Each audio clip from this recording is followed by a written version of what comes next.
Ladies and gentlemen, welcome back to another episode of the What Are We Doing podcast. My name's Levi McCurdy, and this is episode 193. I'm almost certain that's the correct number. Listen, my voice sounds this way due to a helium balloon incident, and I'll explain it. I ask every single week the comment, Levi, tell us a story.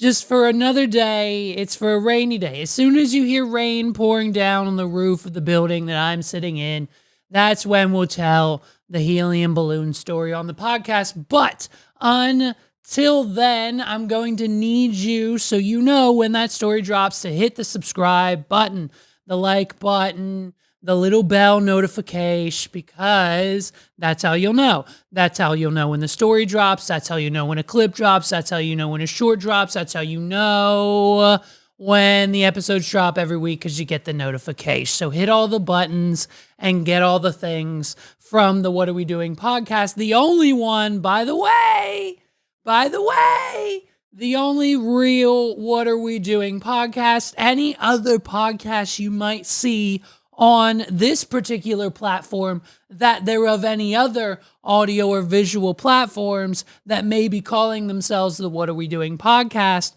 are simply admirers, okay? And so at the end of the day, that's where we're at. And now I seem to have lost my button. I think I accidentally deleted the What Are We Doing button. Oh no, where did it go? Did we delete the button? Oh my God, we deleted the button. Let's get it back. Let's get it set up properly. It's not an episode unless you're ready to hear What are we doing? There she is. Let's turn her up to the proper volume so she has the effect we need, just like What are we doing? that. As we almost did an episode without the button. Can you believe it? What would have happened? We accidentally put it in the trash can this last week, and now we're back. So, like I was saying, it's Friday the 13th, okay? And so, naturally, it's a slow news week. We had to fill in some stories this week with some nonchalant things, like it being Friday the 13th. So what did I do? I went to my co-host, Recap and Record, 280 Plus. You know him. It's Los. Okay, I talked to Los this morning, and I said, hey, bro, what are your top 5, like, scary, horror, Friday the 13th, anything within that realm of the genre? What are your top 5 go-to movies?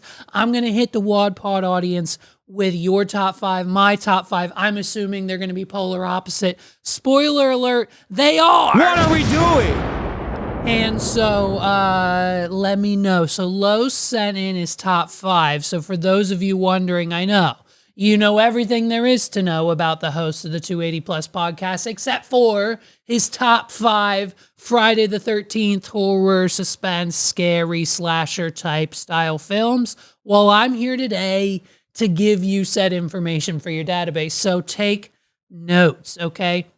He starts off the list with what naturally could be argued is where most people would go. He's either hitting you with Halloween 1, the original, or he also dubs Halloween H2O as a decent movie to watch. Now, I know some people probably in the comments down below will argue that Halloween H2O is one of those in which we don't recognize due to its ridiculousness. But at the end of the day, it's Los's list, so leave him alone, okay? Second on his list, Child's Play. Now, he made it very clear to me. He said, Levi, not the original Child's Play. That was just a possessed doll. I can deal with that, okay? What got me was the 2019 remake of Child's Play when Chucky wasn't just a possessed devil of a doll. He was actually being controlled via an evil AI, artificial intelligence. What are we doing? And the reason that scares Los is because it it's reality, or is inevitably will be very, very, very soon. Next on his list, for whatever reason, Saw 3, not Saw 1, not Saw 2, not Saw 4, not Saw 5, not Saw 6, not Saw 7, not Saw 8, not Saw 10, not Saw the final one, not Saw Reawakening, not Saw the next one, not Saw the final chapter, but Saw 3, he says. Whatever reason, you have to watch Saw 3. And then next on the list, he's got to give it to Scream. Shout out Ghostface, okay? Shout out my son. We have 12 Ghostface masks amongst thousands upon thousands of dollars of Spirit Halloween animatronics, hanging characters, things that shake, things that are loud, a terror TV, you name it. If it was released at Spirit Halloween within the last 2 to 3 years, my son knows about it, and we most likely own it, aka it's sitting in my living room. So shout out to Ghostface, dude. He's in the house, okay? And then, of course, to keep it around that same type of style and same type of just kind of all-around glorification of a movie, the last on Los's list for his top 5 has to be Terrifier. I myself have never witnessed these movies, but I am fully versed on Arch the Clown or whatever the hell, whatever the Terrifier's clown's name is. My son knows it. My son's got a whole database. I'm telling you, he's into all this shit, and he's only 6 years old. You know what I'm saying? So that was Los's top 5. Mine are more on the lines of, some would say psychological.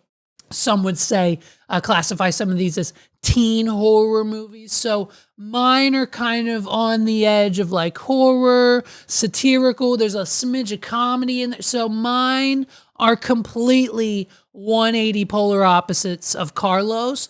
But that, my friends, is why we're bringing it to you so you get a full 10. You know what I mean?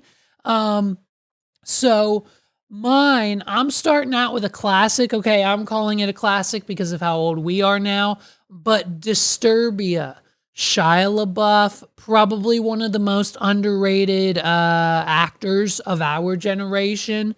What he's been doing in these recent years has been some of his best work. So, I mean, Shia LaBeouf, really in that role. Great story, suspenseful all the way through. Disturbia is just a great, you can kind of watch it anytime kind of movie. The opening scene is probably the worst part of the movie just because of how just realistic it kind of the effect of the event. If you've seen it, go watch Disturbia. Then next one, even though, listen, hey, It Follows, even though it's about chlamydia, dude. What are we doing? Even though the movie It Follows is directly about an STD, still a good watch. Still a good watch. Megs and I will turn on It Follows a few times a year just because of the storytelling, how they shot the movie, the visual aspect of it all, and just the overall beginning to end of the entire thing. It Follows is a good one. Boom. Next on the list, another classic, dude. Jeepers Creepers, okay? I'm talking the original, just an all-around kind of like you don't know where it's going at the start, and then by the time you get to the end, it is just, Justin Long this was my introduction to him. Another underrated actor of our generation, by the way, Justin Long. Accepted. Justin Long, pretty much anything that he's done since that Walrus, either Tusk, you know what I mean? Jeepers Creepers, just a classic. An old school kind of, you don't have to pay attention. It is a just kind of popcorn blockbuster style of that kind of scary, kind of horror-ish genre, suspenseful of a movie, right? Then comes arguably one of the best of all times, The Cabin in the Woods. I know for a fact that this movie was shelved, dude. They made this movie and then shelved it for like, I think, I don't know, 5, 10 plus years because the executives thought that the tiny brains of the American humans wouldn't be able to comprehend the sarcasm and the realness of everything going on within the movie of Cabin in the Woods.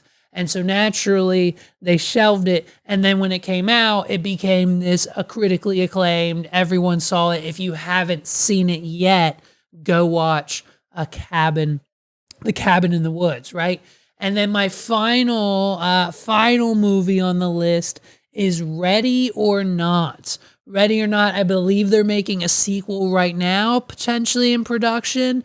But Ready or Not, one of those just other movies that it starts out one way and then ends the complete end up opposite of what you expected it to actually.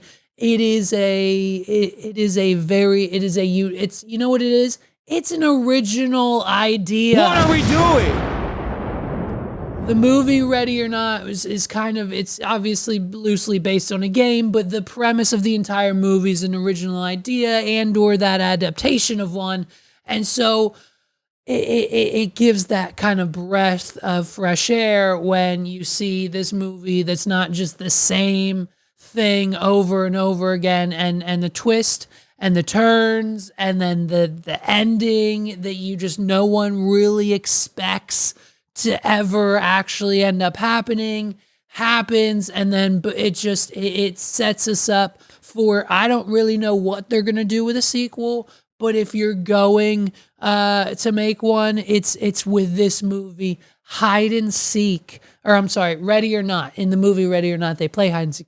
Ready or Not is at number 5 on my list in no particular order, but you know what I mean. So there's like 10 completely different Friday the 13th movies. Shout out to Los, 280 Plus podcast, recap and record. Follow and subscribe to him everywhere online. Just because, shout out to him for his list and helping me fill out mine.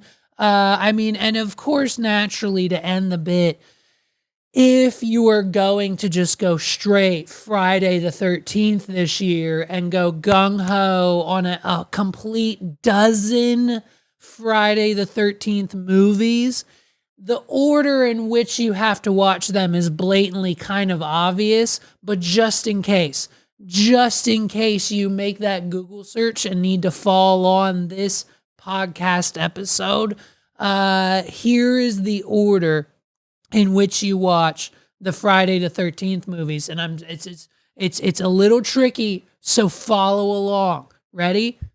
Friday the 13th 1, Friday the 13th Part 2, Friday the 13th Part 3, Friday the 13th The Final Chapter.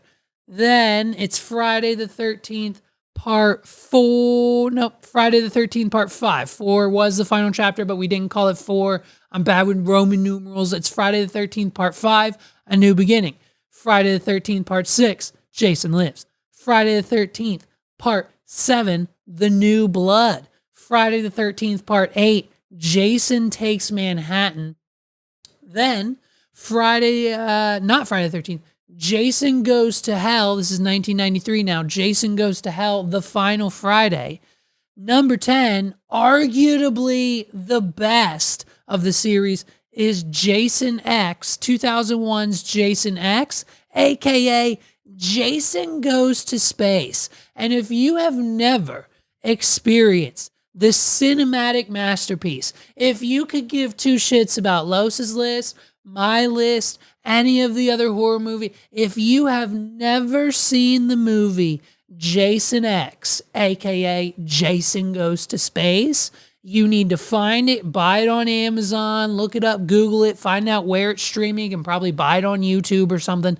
Rent it and watch it tonight, because it is one of the most extravagant masterpieces that we have ever seen on this planet take place off of this planet. You know what I mean? What are we doing? When I tell you it is a bunch of 20-something-year-olds that have no business being in the International Space Station, and it just so happens that in order to get rid of Jason and stop him from terrorizing the town, they cryo-shipped him to outer space, and he is also on the International Space Station. And spoiler alert, something goes wrong with that technology, and Jason wakes up and starts doing what Jason does best. But only this time, hey, yeah, he's in space. What are we doing? And then to finally kick off and end your Friday the 13th Jason list, we've got Freddy versus Jason. And then last but not least, the latest 2009's Friday the 13th. And so that is all 12 of the Friday the 13th Jason movies. Like I just said, if you watch any of them, it's got to be Jason X. So Apple just dropped their WWDC keynote, coming in hot, F1 Craig Ferguson style, you know what I mean? And of course, right off the bat, for about 3.2 seconds, we just skimmed right on over. We walked right past the elephant in the room, that thereof Apple Intelligence. What are we doing? Okay, hey. Did I buy a brand new iPhone 16 Pro, brand new Mac M4 Mini, and a brand new iPad Air with an M2 chip in it because they all would support Apple Intelligence in order for you to make it the ultimate AI ecosystem of my life? Yes. Did Apple fail me in the sense that Apple really kind of just promised this glorified AI Siri ChatGPT assistant that could inject itself into your email and calendar and tell you things about said things and schedule things and run your life as an AI assistant? Yes. And did they deliver on that? No. Okay, so we skipped right over that broken promise this year at WWDC, and we got straight into the changes. They have distracted us with the Apple Intelligence failure with this all new iOS 26, and along with iOS, iPad OS, Mac OS, Vision OS, and Watch OS, I think I got them all. It's now all in the same congruent number year of a system, so it's not to be confused like it would have been. If we would have kept the same numbers in conjunction with the last numbers that we had, we would have had like iOS 19, iPad OS 18, Watch OS 13, Vision OS 3, and whatever, Mac OS 23, Tahoe, Navave, Sierra. And so they've changed it now. They stole Samsung's idea that they had a few years ago, and basically they're just making it whatever the next year is for the phone release is the number of the iOS system. Hey, Apple, why don't you just drop the number? You know what I mean? What are we doing? Just drop the number. Just drop the number and just make it iOS. Whatever your phone, whatever phone you have, it's iOS. We don't ever need to know the number. Why do we ever need to know if anyone's ever on iOS? And hey, if we do, by God, just go into tell them to go into their settings and tell you what it says. It either says 18, 19, or 26. You know what I mean? So why don't we just drop the number altogether, right? And so this new major update comes with what they have called the biggest design overhaul of iOS since iOS 7. And that was like, 10 plus 15 freaking years ago. Okay. And so now we have got what they're calling this new design language. Okay. It can't just be a regular thing. We've got to come up with a word. And that term for the new design is liquid glass. Love it or hate it, it's here to stay. It's liquid glass. And guess what? Hey, I kind of hate it. What are we doing? It doesn't look good. The readability is going to be weird on some things, like accessibility issues all over the place. I understand that what we have seen so far is not the final version of iOS 26, and they're probably going to fix some things and update some things prior to the public release, and what we're seeing now is just the beta. But when it comes to like the frostiness of the background of things like the control center and apps and certain elements, it kind of looks better now, dude. It looks better on iOS 18. So why do we need to we're just lowering the opacity of everything? What are we doing? And listen, I get it. This is a 5D chess move by Apple. This is Apple getting us to be comfortable with these floating elements, these glass elements, because we are going to be moving towards a time and a space and a continuum where Apple will eventually be releasing meta glasses, or that they're of their own. They're not going to call them meta glasses, but you know what I'm trying to say. And then eventually spatial computing and AR, VR stuff will be the only way we communicate, and your glasses or your goggles will be it and not your iPhone, okay? And so at the end of the day, Apple is prepping us for that, because eventually it's all going to be Vision OS. Eventually it's all going to be in front of us, and it's going to be this glass like, because we're going to be able to need to see the real world through all of that AR stuff. So here's the first step. It's called liquid glass. What are we doing?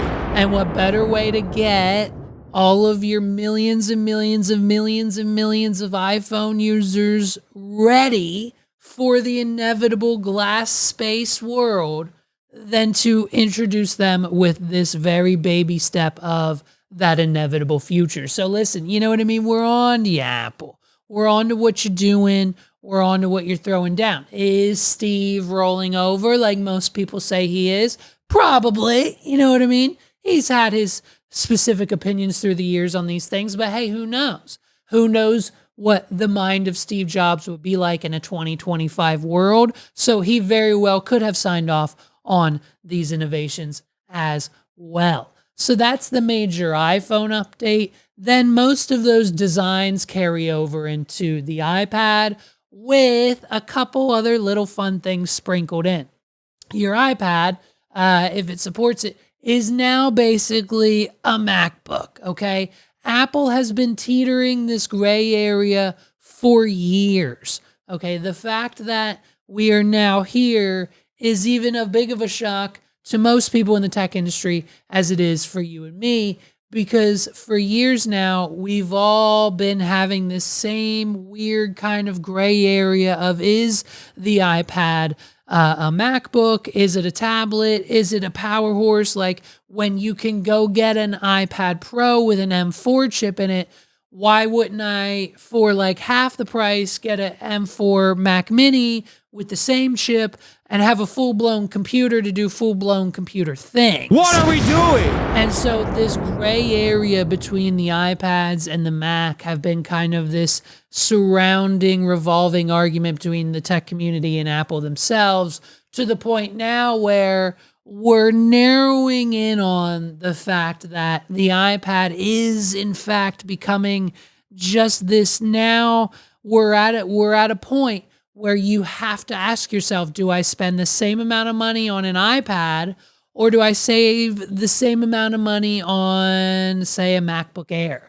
The MacBook Air and an iPad that now has the new iPad OS Windows system and the new iPad OS 26 mouse with an even pointier mouse, so you can drag and drop the windows wherever you want to put them on the screen. So much like a laptop experience, you are now getting a pointier mousey mouse, and you're now getting to be able to drag your windows wherever you want. And what much more of an upgrade that they've also given the iPad OS is a better file system. You're getting the same files finder app as the Mac, and we're also getting the preview, the document editor app from the Mac is coming to the iPad as well. So more things from the Mac just continue to flood the iPad OS ecosystem. And it's basically, you have to decide now if you're going to spend that money on a new product, which one it actually is and what works best for you.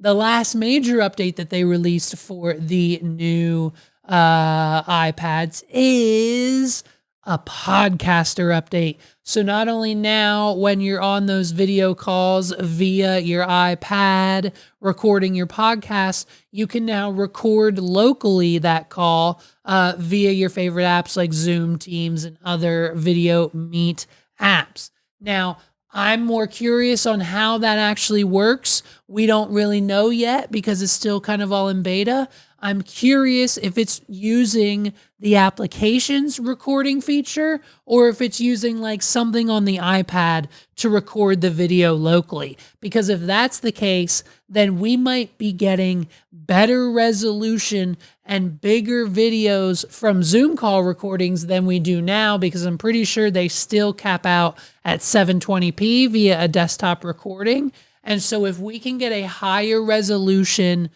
Zoom call recording via iPad OS 26, then that might be a deal breaker for some people as well. And then on top of that, you can now choose which microphone you want to use via the iPad, via the new microphone input option in the settings. So big podcaster update for the iPads coming later this year. And then on top of all of that, all of the design, all of the fun changes, all of the series stuff, all the stuff that they announced for those two operating systems, iOS and iPadOS, they brought all of that to macOS on top of the fact that their new thing for macOS is a brand new Spotlight where you can, obviously everyone knows, Command Spacebar, open Spotlight. Not only is the search way better, but they have keyboard commands you can use. Pretty much you can command any app from Spotlight now. So if it's like a shortcut key or keyboard shortcuts, you can control it there. You can view your copy and paste history in Spotlight now, and many, many, many other things that have finally made the Spotlight feature on macOS, hey, actually useful. What are we doing? And so that's essentially all we got from WWDC. They glazed over Apple Intelligence, gave us a couple key features in the ecosystem of all of their operating systems and products, as well as this new, love it or hate it, it's kind of here to stay, liquid glass design across all devices. And so that's coming this fall from Apple. If you had not had a chance to view any of the news or the keynote or the conference, it was just your standard, typical iPhone, or not iPhone announcement. That's coming later. We don't do iPhone announcements or hardware announcements now. WWDC, it's all about the software as it has been. And so a great year for Apple. We'll see what it looks like when it finally ships, but just giving the fanboys of Samsung, shout out to Los over at the 280 Plus podcast. I'm sure he's laughing hysterically at the new iOS design. Oh, and by the way, hey, guess what? iOS 26, not out yet, releasing this fall. Hey, custom background wallpapers for your group chats and text messages. What are we doing? A feature that they must have ripped right out of Android 2.0. I'm almost positive the first Android phone from Google had, you could put custom backgrounds. If not, you could download an app immediately on the App Store that would give you custom backgrounds and images for your text messages. Ow! What are we doing? So, dude, TikTok, man, TikTok's been a crazy thing these past few years. Megs and I, the relationship that we have with TikTok, I mean, it's basically a 72-hour occurrence, right? Megs and I will take 72 hours during the day, at night, on our own, in bed, whenever we have free time. And if we see a TikTok that we know that each other will like, we'll save it to our favorites. And then about every 72 hours, whether we're in bed, out back on the patio, Like tonight's our internal date night after we put the boy to bed. We'll drink a little, play a little Mario Kart, and show each other this week's TikToks that we've saved throughout the week that we think each other will be funny, and that we try to entertain each other with these TikToks because, hey, we saw it. I thought of you, and I think it's funny, and you should too. Laugh with me. What are we doing? And so that's our relationship. So like tonight, I've got some I'll show her. She's got some she'll show me. And it's even funner when our algorithms sync up and we both save TikToks for each other that are the same because our algorithms are in sync. And so that's, just the fun of it as well. And so with the ban coming, by the way, June 19th, did you forget? June 19th, another TikTok ban. What are we doing? Hey, June 19th, another TikTok ban? What are we doing? Listen, guys, it's not like last time. Don't freak out. Don't worry. Hey, it'll get extended again. The app isn't going away on June 19th. Don't delete the app. Don't go download Blackball or Orange 9 or whatever Chinese social media app you think you can get 1 million followers on because you're going to be the first person from your town to be on this all-new China-run version of TikTok. Hey, how's your Lemonade 8 app profile going? What are we doing? Haven't been on there in months, have ya? Like, calm down. The TikTok ban, just sit tight for a minute. And they're going to either work it out or Donald Trump's going to sign a little piece of paper that says, hey, we'll extend the TikTok ban to like September 19th. Hey, ban it then, he'll say, because it's too valuable of an asset for not only China, for not only American citizens, but for the e-commerce business of America. And when you're already teetering on like economic collapse as president for the second time in this country, you don't want to get rid of the one thing that's distracting all of the American citizens from said economic collapse. AKA, if you get rid of TikTok, that's just another reason for everyone to hate you. What are we doing? So I promise you, if Donald Trump has 2 brain cells, which I'm pretty sure he does, he's not going to let it go away in any capacity on June 19th. Remember when it went away last time? It was like 12 hours. It was like 6 hours. Boop, it's back. You know what I mean? Here we go. Don't worry about the TikTok ban this time around. Okay? So basically, I wanted to show you guys this week. This is my new obsession. Okay? My latest obsession is Chit. If you haven't seen Chit, I mean, it is one of the best original sketch comedy. These guys are knocking it out of the park. It's Jay Renshaw. Look up Jay Renshaw on TikTok. Follow him everywhere. Follow him on Instagram. I mean, it is one of the funniest bits that you'll ever see. Take a look. This is Chit. I cannot get enough of him. I can't get enough of him. I'm dying hysterically. Watch this. Ready? Chit, what was that? Is there a black person here? What did you just say? I said, is there a black person here? Do you have a question? Yeah. Is there a black person here?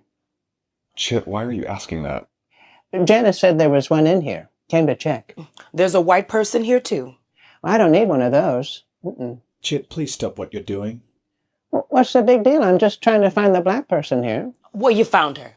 Okay, you got her today. Okay, let me see. Let me set my sparkler down. Oh, here it is. Got it. Chit, are you saying is there a black purse in here? Yeah. Success. I like your haircut, Linda. Thank you, Chit. You cannot get any funnier than that. What are we doing? I mean, the way the captions are 100% directly needed for the bit, for the skit, the satire, the faces, Linda's role, Chit as a character. I mean, if you haven't seen anything that has been able to make you laugh in a long time, you need to look up Jay Renshaw. Hey, listen to me. Jay Renshaw, listen, this is for you and you only. If you're not Jay Renshaw, if you're not Chit right now, just keep scrolling. But if you're them, listen up. You need to have Chit on Kill Tony, dude. You need to have Chit on Kill Tony. What are we doing? Either as a comedian or as a guest judge. I need this character to go on Tony Hinchcliffe's show and just either do a minute of stand-up comedy and then like don't understand how it works and then stay as a judge, like make it a whole bit with Chit at Kill Tony. I'm telling you, this would kill. Like, I mean, it is just, watch this, look. Jesus. Hey, Chit. Yeah. What are you drinking? Juice. Yeah. You sure? Yeah. Yeah. Mango. Oh. You want some? No, that's okay. I'm working. Yeah. I got some at 7-Eleven because they were out of Dr. Pepper. Yeah. You sure you can drink that and work? Yeah. Oh, yeah, yeah. Oh, this is my third one. Yeah. Did you have any other questions? No. Well, back to it then. Back to it. There he goes. So this is hilarious to me because this actually just happened to me. What are we doing? I was at a wedding. Listen to this shit. I was at a wedding, okay? I was DJing a wedding just a few months ago. I was DJing a wedding, and the photographer I was working with, unfortunately, it wasn't that of my friend Justin from Tied Together Photography. It wasn't him. It was with someone else, unfortunately. And this man, this photographer, happens to just be a little on the older side. He himself told us that he's been shooting and taking photos of people getting married since like 1889. Like he's been around the block and he has been taking photos for 60 plus years. And so as a lifer, as a lifetime photographer, he's seen it all. He's been through it all. He's done it all. He knows what he's doing when he's taking photos. What I don't think that this man has ever come across or discovered or has ever been made aware about is the fact that in recent years, Mountain Dew has released a hard cider, a hard dew, a hard alcoholic version of their Mountain Dew product. What are we doing? You can walk into any grocery store, gas station, distributor, wherever you get your White Claws, you can most likely now find at a national level the hard Mountain Dews, where you've got Baja Blast and Code Red and regular flavored Mountain Dews, but it's at 5 to 8% of whatever type of funky malt, whatever alcohol, whatever they have to sell at the gas station within said can.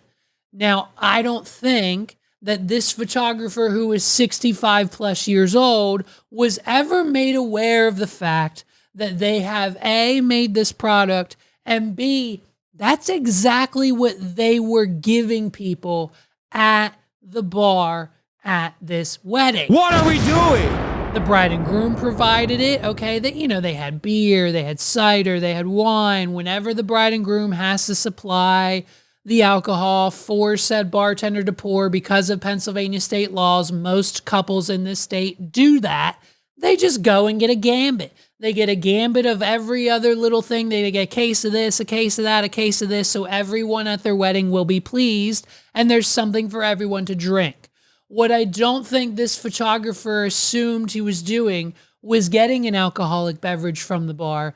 I think this photographer thought he was getting just a good old-fashioned regular Mountain Dew. What are we doing? I don't think this 60, based on conversations that we've had with this man, I'm not going to name names. I don't want to, you know what I mean? I don't want to cause any problems for him. But I think if based on context clues and other people who were there that evening, they agree with me, he had no idea that he was 3 cans deep downing hard Mountain Dew. And so it's one of those things where like I see this video of shit thinking he's got juice from 7-Eleven when in reality he's slamming claws during the workday. What are we doing? I've experienced this. It hit home. This is why this type of comedy works. Here's one more. Let's watch one more from Chit. This is Chit at the gym, right? Look at this. Holy shit, Chit's at my gym. No way. Hey, Chit. Yeah. Kyle. Hey, what are you doing, man? Is I'm working out. The man, Yeah. right? Getting a little pumped. Nice. Trying something new, huh? Yeah. And someone stole my phone at Men's Warehouse, so I want to be able to defend myself. I'm sorry that happened. Yeah, me too. Yeah. It was a Motorola Edge if you see it anywhere. Keep an eye out. Yeah, thanks. Yeah. Well, back to it then. Yeah, okay. Hey, are you using this? What the?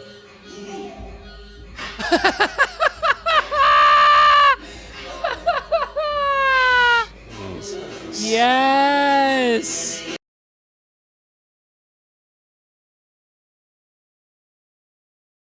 We're gonna get flagged. We're so gonna get flagged for that. But shit at the gym. What are we doing? This is what I'm talking about. This, if you are a creator, put it out. If you are sitting on content, put it out. I don't care about the view. Just put it out. Could you imagine if Jay Renshaw never put out this shit skit? Then I would be helpless. I'd probably be on top of my roof contemplating whether or not I want to jump off and just end it all. What are we doing? If it wasn't for Chit. So go watch it. Support him on TikTok and any other platform you can find shit on. You know what I mean? So listen, I'm becoming a fan of Joe Budden. I was listening to the Joe Budden podcast the other day, not only break down the Carter 6. If you haven't heard the initial reviews, let alone any of the music on the album, I'll save you the trouble. You don't need to listen. What are we doing? So just getting, Joe Budden's opinion. And then, of course, naturally, we come across Joe Budden talking about our good friend, the Tiger King. And whenever we see support for Joe Exotic, we recognize it and we do our best to amplify it, okay? If there's one person that should be pardoned out of the United States federal prison system, that is that of our brand new best friend, Joe Exotic. What are we doing? And so when I learned that Joe Budden was when Joes talk about Joes, you know what I mean? This is where we start to recognize. Listen to that, Joe Budden recognizing the Tiger King, my guy. That boy will not let Joe Exotic out of jail. I'll tell you that one, man. I'm getting sad. Amen. I'm getting sad. Joe Exotic pouring his heart out. Yo, I didn't kill them people. I didn't feed them to the tigers. They know who did it, and they just got me sitting here. Trump, please do something. Trump What are we like, doing? Dog, you're done here. What am I gonna get from Joe Exotic?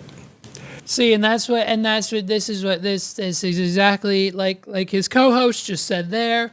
What is Donald Trump going to get from Joe Exotic?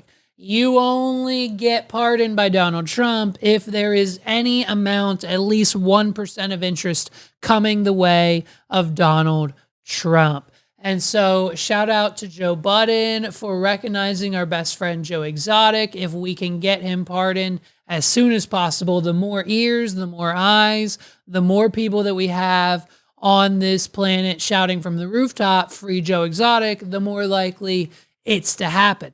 And speaking of Joe, he's got new music out. What are we doing? And no, I don't mean Joe.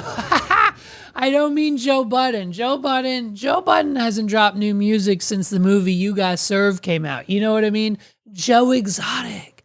Joe Exotic has new music, and I want to listen to it with you guys. Let's listen to Joe Exotic's new song that we just dropped the other day. Take a listen. Here it is. Not saying names, but you people suck. Yeah! What are we doing? The first line of Joe Exotic's new song is not saying names, but you people suck. I'm putting that on a shirt. I'm getting it written on my body somewhere via permanent tattoo. I'm shouting it from the rooftops. Not saying names, but you people suck, dude. And that's Joe Exotic. I love it. Names, but you people suck. You lied and you cheated. Woo! Stole my love. Stole his luck, dude. I'm paying the time for a crime I didn't do. A crime he didn't do. Karma's a beast. Karma's a It's beast. gunning And it's for you. gunning for you, dude. Karma's a beast and it's gunning for you. What are we doing? Play that. Play that for somebody. Hey, if you hate somebody, send them Joe Exotic's new What song. are we doing? If you're mad at somebody, play them Joe Exotic's new song. If somebody did you wrong, whether it be the federal government of the United States, whether it be your ex, whether it be someone you still kind of like, whether it be your current spouse, whether it's a family member, whether it's your best friend from middle school, if someone is doing things that you don't appreciate in your life, send them this song. What are we doing? Play it again. Not saying names, but you people suck. You lied and you cheated. Stole my love. Stole it right from under me. I'm paying the time for a crime I didn't do. He didn't do it, dude. Karma's a beast. It's a It's beast. gunning for you. It's gunning for you, it's gunning for you, and it's gunning for you. What are we doing? Stream Joe Exotic's new song everywhere. Apple, Spotify, YouTube, Instagram, wherever you can find and get a hold of Joe Exotic's content. I need you to hit play. Support this man with any monetary value you can give, your listens, your download, whatever it is that you can do for Joe Exotic. I need you to do it. I need you to share it, tag Trump, get his people on board, get Joe Exotic. If we can get, do you understand how hard we would celebrate? Do you understand how, like, I don't shut up about Joe Exotic now, even after we talked for an hour, let alone if it's because of us or if we even remotely had 1% to do with it because we had him on, we're shouting from the rooftops, free Joe. If Joe Exotic gets pardoned from Donald Trump at any point in time within the next 3 to 4 years, I swear to God, you will never hear the end of it from me. What are we doing? I will make it my mission in life to let everyone know. I'll have business cards. I'll hand out that says, I helped Joe Exotic get pardoned, dude. What are we doing? I will have shirts made. I will make sure every single one of my friends, enemies, family members, clients, customer, every single person I interact with will know that I had a smidge of something to do with the fact if this man ever gets pardoned, cross my fingers, pray to whatever you believe in, and let's, oh my God. What are we doing? Get him out. Get him out so that we can, I mean, could you imagine how my life would change if I found out that it was very possible for me to now fly anywhere on this planet and interview in person Joe Exotic, because I can do that now because we're best friends and he loves me? What are we doing? Get him out, Trump. We got to get him out because the songs are bangers. The only way we're going to get even more bangers of a song from Joe Exotic is if we get him out of prison. I mean, hey, let's be honest. The songs he's been putting out in prison are bangers, so maybe we just, I don't know, maybe we just leave him in there. I'm joking, dude. What are we doing? I'm joking. Get him out.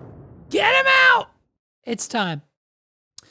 And you know what else it's time to stop doing, dude? It's this America's Got Talent. America's Got Talent is here, and every year I have to talk about it. Every year I have to bring it up. Every year I have to say something about how downhill and how predictable America's Got Talent has become. And the first thing that we need to discuss this year is, hey, why is no one American? What are we doing?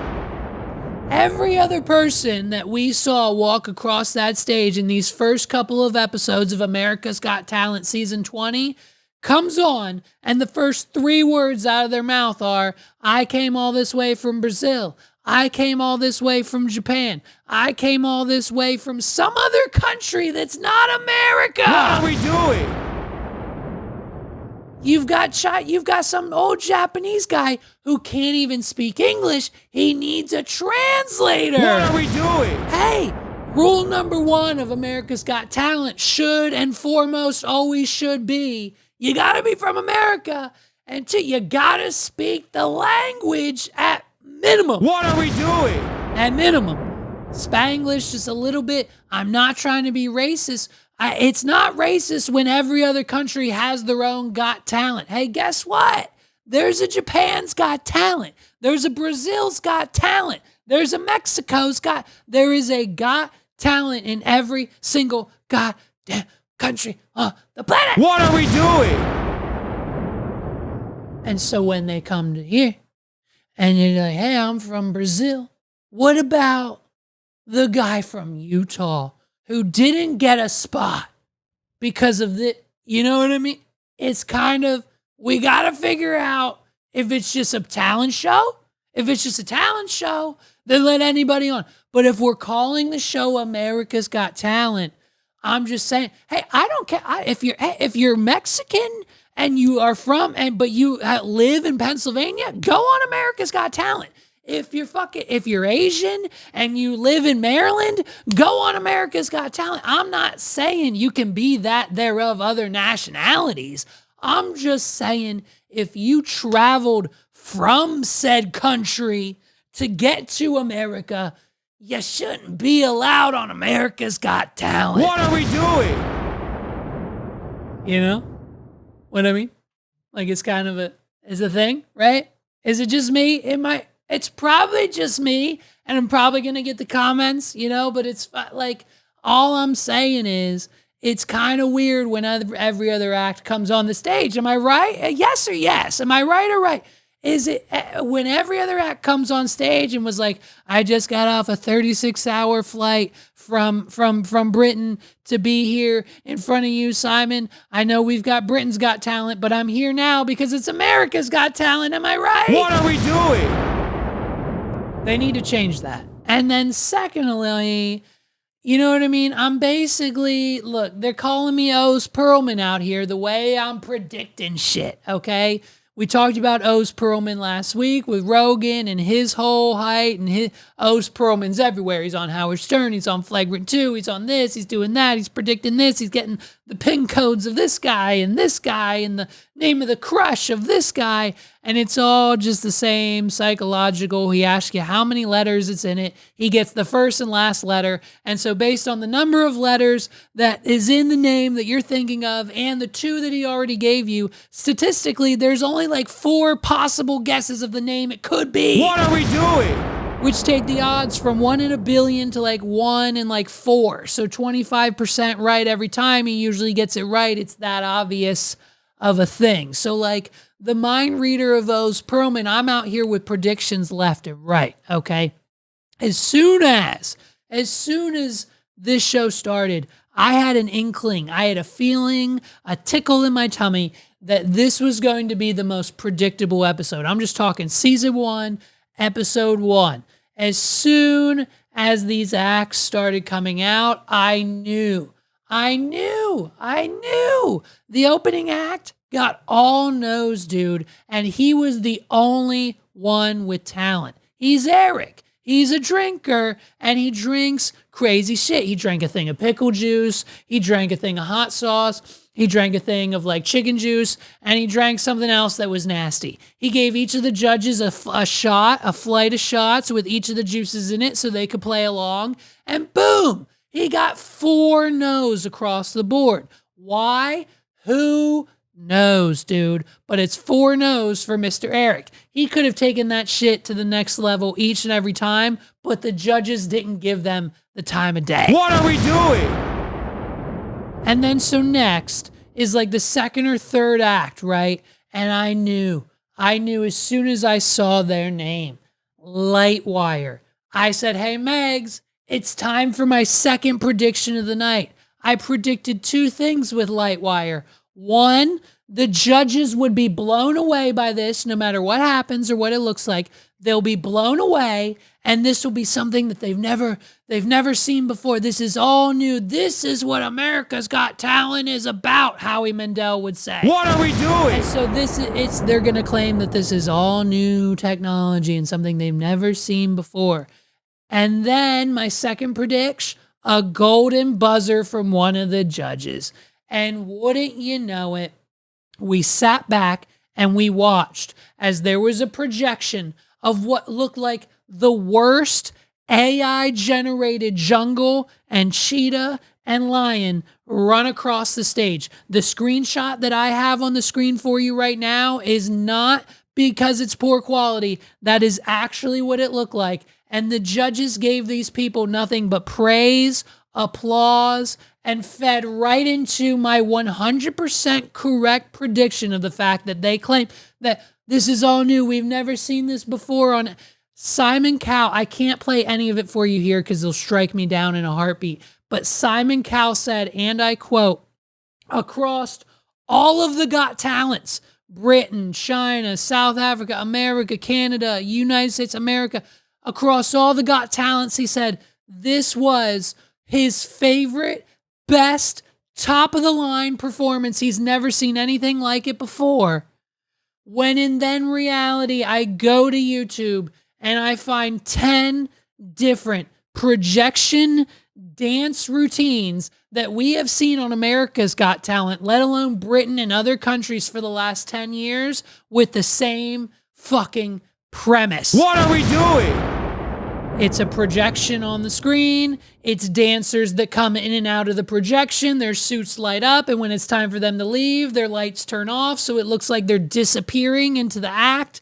It's the same projection dance performance we have seen over and over and over again. And what's even crazier about this time, this 2025 version, is it looks like shit. What are we doing? It doesn't look good at all. It did not look realistic. It didn't look organized. It looked completely terrible. And the judges ate it up, so much so that Simon Cowell stands up and hits the golden buzzer, changing their lives forever. As if it was, I don't know, maybe planned, pre-discussed, or a studio executive decision, because there's no way in hell that they have seen this 1,000 times. We have seen this 1,000 different times, and yet we are treating it like it is something brand new, taking away the acts that might have actual potential, pure and raw human abilities,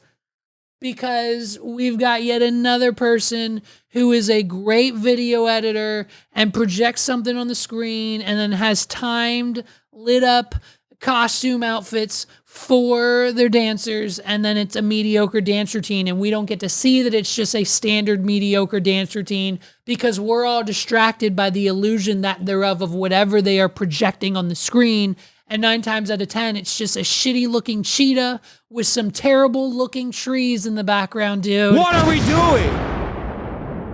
And so when it happened, I stood there with my mouth open because I could not believe that I had just successfully predicted the future. Like I'm Oz Perlman out here.